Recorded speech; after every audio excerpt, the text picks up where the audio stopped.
između perma modela i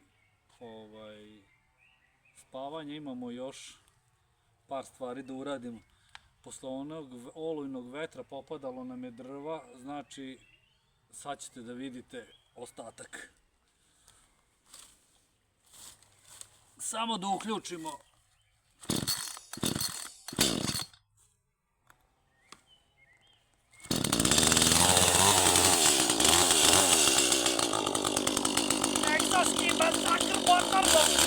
wow.